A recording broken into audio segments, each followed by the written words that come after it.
A lot of talk lately about whether members of Congress are required to live by the same rules as everybody else. Minnesota Congressman, Democrat Tim Walz, is the lead author of the Stock Act that would keep lawmakers and their staff from using non-public information to profit from stock trades. Well, since 2006, when this bill was first introduced in Washington, D.C., nothing permanent came of that legislation. Even so, banning Congress from insider trading is once again a top priority now in Washington, D.C.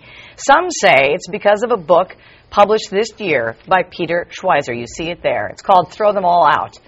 It attempts to expose members of Congress who he says use their power and access to information to create their own wealth. CBS's 60 Minutes also did a story on Congressman Walz's Stock Act and highlighted the potential for insider trading activity in Congress. The Senate then wrote a similar bill, and we talked with Congressman Walz a little bit earlier today. Here's what he had to say. I can tell you that there's very few pieces of legislation that are so simple, so straightforward, and that are so wanted by the public. I also think the third thing moving things is that there's a desire in this country of transparency, and it's just unfortunate that we needed to get to this point, because it was easy to anticipate that this was a problem. It was easy to understand that what the public simply wanted was fairness. And so I'm glad it's here, but this thing should have been done 5 years ago, and I don't think we'd have had this problem.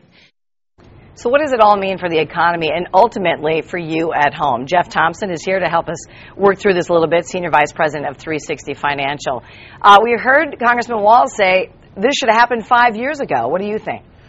Yes, it should have, Heidi. Thanks for having me on.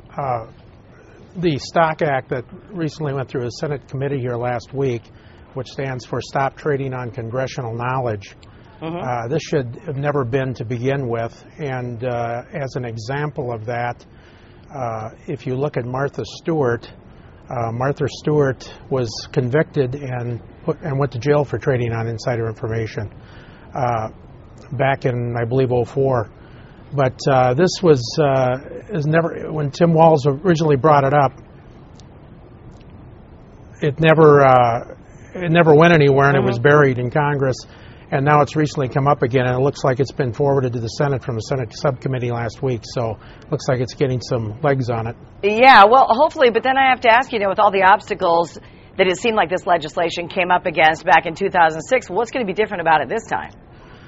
As a result of that book and another show on 60 Minutes, it seems like everybody has an interest now that didn't have an interest before. They've got 240 sponsors on the bill now that they didn't have before. The last time it was brought up back then, they barely had, I believe, a half a dozen people that would sponsor the bill, so they tend to die very quickly.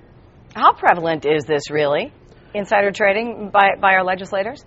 I don't have any statistics on it, but there's been a study by 4 universities of people that have served in Congress, the types of returns they have versus the average person, and they tend to average, the last study that I read here, they tend to average 10% more, a little over 10% more per year than the average person does with their portfolio. That seems like it could be suspicious. Obviously, certainly something to be talking about and looking further into. But how does it really affect you and me, everybody watching tonight?